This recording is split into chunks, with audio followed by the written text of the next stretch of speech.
Neegz, or otherwise known as Neegz. I've been painting for about 6 years now. Graffiti for about 2 years. I'm basically an illustrator, more so than a graffiti artist. Graffiti in itself is just fun, like art. I've been doing this since like a whole pencil since Rone, I've been in Liverpool since 2011. Cruise, HTV, ISC, SF, SAS. My name is Dr. Steve Waitman and I'm a lecturer in criminology here at Liverpool John Moores University. My name is Tristan Jacobs. I'm a street artist, organiser of street art festivals and actually a director of the Baltic Triangle we're standing in right now.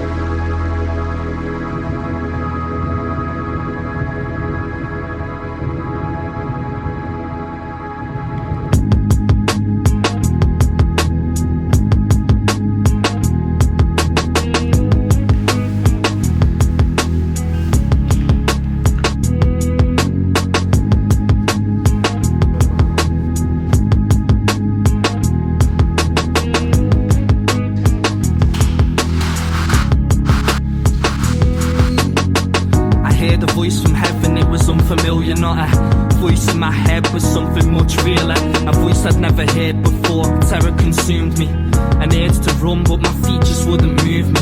Rooted in that moment, I heard my name spoken, more like called out, my soul was made open. Told that I was chosen, I asked by who, the voice said I am who I am, I want you to be you. Now careful, listen, you've been entrusted with a mission, all you need to do is obey and use the gift that you'll be given. He said I'd give you a child, I wondered how, and quite quickly he answered, through this child you write history, you write the greatest works of art, just to honour me. I'm the god of your forefathers, don't act like you've forgotten me, just bow to my governance and sacrifice an animal if you agree to this covenant. So I'm heading to the altar, knife in my hand, praying I don't falter from my divine command. And I'll kill, give it all up, and I'll kill, give it all up, and I'll kill, give it all up, and I'll kill, give it all up. I heard a voice from heaven, a voice I remembered, the same voice that gave me the child to whom I attended. I took notice, heard this voice before a long time ago, promised dreams I never thought possible, but when I awoke I was given a child that I could never conceive of. Together we made art that alone I could never dream of. If you see something that considers me street art, then we'll take a picture.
Interestingly, the broken window syndrome. You know, if you break a window, it attracts increased vandalism. There's been some very interesting tests on this. For instance, you can park a car for 6 months in an area, leave it, walk away, and it'll be the same as it was when you came back.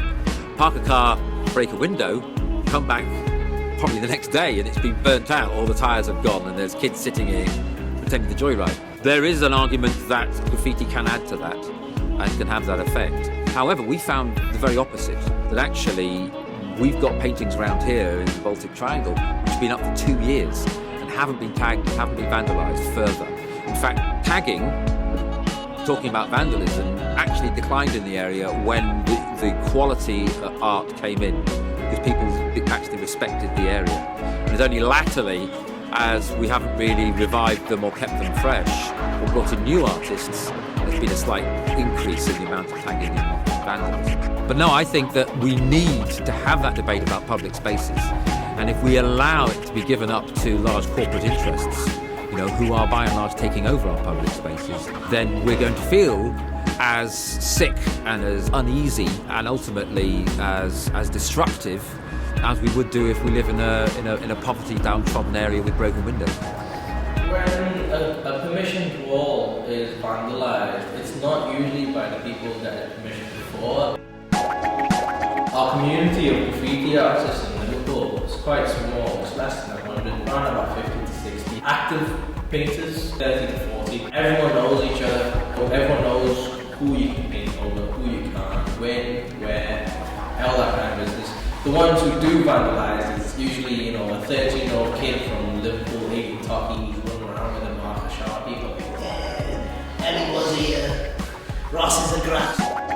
They kind of know better, but they don't know any better in lifestyle. So, I've worked in youth programs. I actually do coordinate youth projects and try and incorporate graffiti or any kind of creative medium into it, where someone can break convention and jump into something new, even if they don't necessarily like it. It's just good that they tried something new for the first time, and it just opens more ways to try something else. So they may not enjoy filming, but they might like photography. They might not like either, but they might be really good editors, in post. Something like that. So it's trying out, networking and meeting new people, and that's what we're trying to get to, because knowledge is power, and the less ignorant people are about certain issues like broken window effect, what graffiti really is, what street art really is, more people know, the better it is for everyone.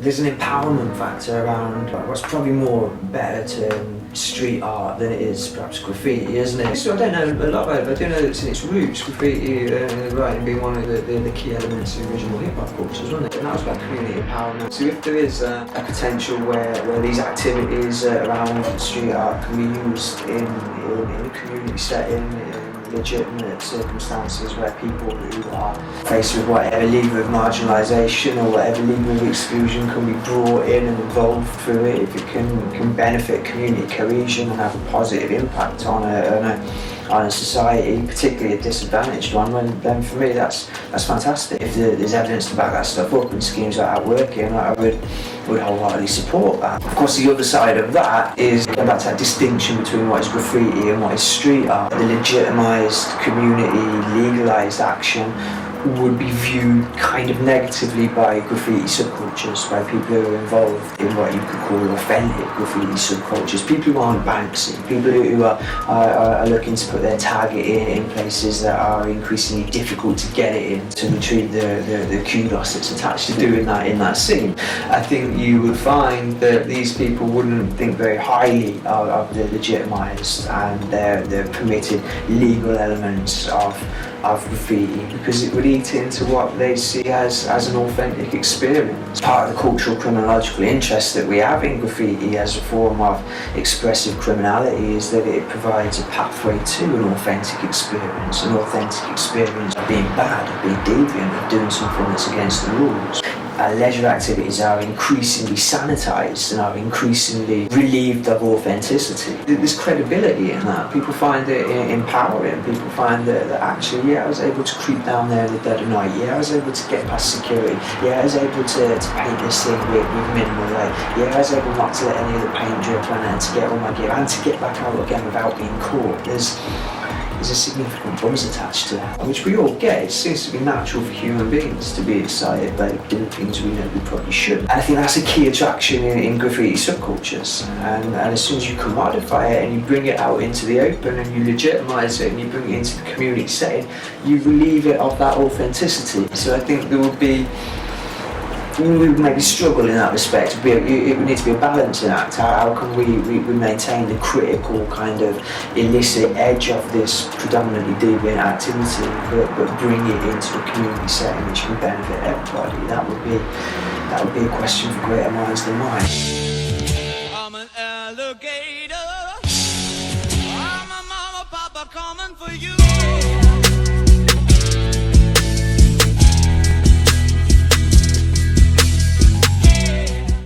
Police's issue with street art in particular. Well, that's an interesting one. I think it's strange how people can classify art when art is just an opinion. They've got a time box once the minute they just go out and they'll paint down graffiti and they'll completely put out and clean graffiti. But if the people see something that they consider to be street art, they've got to take a picture of it, they've got to take it back to the council, they've got to figure everything out to do with that, what monetary value they can get from that, whereas it's just one person's expression. And to remove that and to almost criminalise the people expressing themselves out there is just wrong, in my opinion.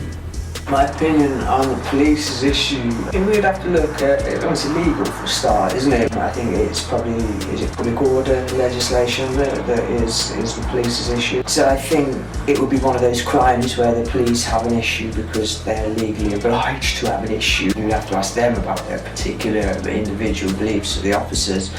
It'd be something, from my mind, it'd be quite similar to, say, to drug possession or speeding, one of these laws that the police may or may not believe in personally but are legally obliged to enforce it. I think it would depend very much upon the nature of the graffiti, where it was, what role it was playing. I don't think, for example, you would find many people in the police who had huge issues with things on disused industrial estates and derelict buildings. If, however, somebody is graffitiing offensive slogans on, say, a school or a public building, or maybe even on transport networks, then I think the context is slightly different there, isn't it? There's probably a different potential, the legal side of things to come into play more. It would be interesting to look at, though, I think, in terms of whether the police actively believed in what they were doing in terms of the police and things. There are certain forms of criminality. The police feel quite strongly about policing. For example, is sex crimes and paedophilia. They'll pursue these crimes quite aggressively. Looking at somebody who's painting walls, are they that keen on pursuing those goals? Probably not. Is it a good use of police time? Is it a good use of police resources? Absolutely not, I would suggest. There are probably more pressing issues that the police could be concerning themselves with. You're touching on aspects of morality and legality, which are two different things. Legality is an invention created by society for a variety of reasons, some of them very moral, some of them valid, a lot of them to do with the protection of property. This is something that crops up again and again. I think that there is very little distinction between a good quality piece of graffiti and a mass reproduction billboard pushing an advert for a globalised company, except that the graffiti does a lot less damage than the billboard does. Graffiti tends to take place to some extent in some of the same places billboards appear, in the poorer parts of town, but the billboards aren't prosecuted for pushing type 2 diabetes, gambling addiction, alcoholism, payday loans, and the whole kind of panoply of ills, which to some extent graffiti counteracts. Because if you stand on a corner and you are painting, you will have a conversation with the public, and by and large they are universally positive. The people who don't like it are those whose their property, if you haven't got permission, they would get rightfully pissed off. And tags are a constant bane. If somebody organises street art festivals, what you don't want to be doing is going to some traditional bloke who runs a taxi garage and trying to persuade them that graffiti on their walls will be something of great beauty when what they see is something that is just a macho branding a wolf pissing on their wall, which is pretty much what tagging is. I can understand where they come from, like how it's criminalised and it's classed as vandalism, because essentially it is. Individually, some police don't, right? Some like it, but as a unit, as a police force, they don't agree with it. The law, yada yada yada. The only thing is, you wouldn't get stuff like this without the vandalism, you know? So how do we find meaning ground? And that's where you get places like Zap Graffiti, where people can practice without getting into trouble.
while to break out of, let's say, the more kind of ghettoised areas of the world, whether that be London, Liverpool, Bronx, Brooklyn, etc. And people like Basquiat and Keith Haring and so on were early poster boys. But the big game changer, the one who really introduced it to the public, was, of course, Mr. Banksy.